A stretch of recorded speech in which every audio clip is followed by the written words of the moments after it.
तो दोस्तों, कई लोगों के मन में ये प्रश्न होता है कि हनुमान जी की भक्ति हमें कब करनी चाहिए आखिरकार।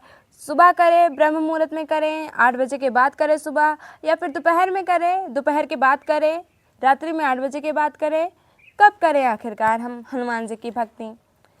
तो ऐसी मान्यता है कि जो सुबह का समय होता है, इस समय पे हनुमान जी हमारे श्री राम जी की भक्ति करते हैं, उनकी सेवा में रहते हैं और इस वजह से वो बिज़ी रहते हैं, जिस वजह से जो हमारी कामनाएं होती हैं वो उस समय बिज़ी रहते हैं, इस वजह से अच्छे से नहीं सुन पाते हैं। लेकिन अगर आप दोपहर के बाद करते हैं तो उस समय वो थोड़ा सा बिज़ी नहीं रहते हैं, मतलब वो बिज़ी नहीं रहते हैं और आपकी वो बातें फुर्सत में समझ जाएंगे, सुन जाएंगे।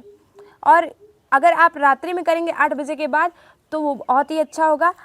तो आपको रात्रि में 8 बजे के बाद ही करना है और इसका केवल इतना छोटा सा ही कारण है दोस्तों, इसमें कोई बड़ी कारण नहीं है, बड़ा कारण नहीं है। और ना ही हमारे शास्त्रों में ऐसा कहा गया है कि हम सुबह भक्ति नहीं कर सकते हैं हनुमान जी की। तो जिसके जिसके मन में भी ये प्रश्न हो वो आज से वो प्रश्न निकाल ले कि हनुमान जी की भक्ति हम सुबह नहीं कर सकते हैं या फिर हमें रात्रि में करनी चाहिए। तो इसका केवल इतना छोटा सा कारण है कि सुबह हमारे हनुमान जी बिजी रहते हैं श्री राम जी की सेवा में, जिस कारणवश वो फुर्सत में नहीं रहते हैं। और अगर आप दोपहर के बाद नहीं तो रात्रि में 8 बजे के बाद अगर करते हैं हनुमान जी की पूजा, हनुमान जी की भक्ति, तब वो ज़्यादा फुर्सत में रहते हैं और आपकी समस्याओं वो अच्छे से सुनते हैं।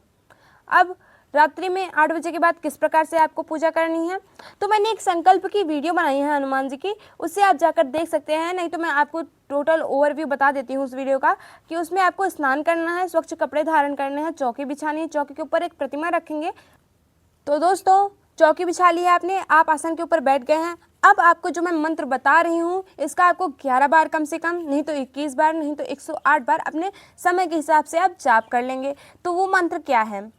वो मंत्र ये है कि ओम हनुमते नमः।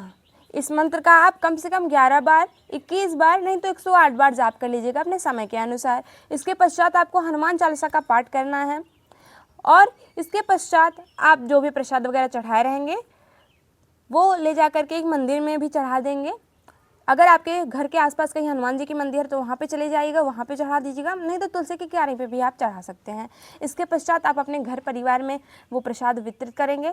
उसके पश्चात आपको क्या करना है कि जो जल आपने रखा है उसे जिसको भी समस्या हो उसको पिला दीजिएगा और उसकी समस्याओं का समाधान हो जाएगा।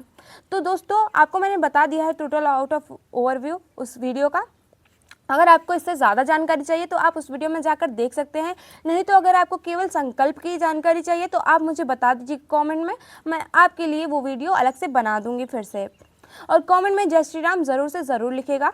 तो इसमें कोई बड़ी बात नहीं थी, बस इतनी छोटी सी बात थी कि हनुमान जी सुबह के टाइम पे बिज़ी रहते हैं तो हमें इसलिए रात्रि में भक्ति करनी चाहिए। लेकिन अगर आप सुबह भक्ति करते हैं तो सुबह भी कर सकते हैं, इसमें कोई समस्या नहीं है।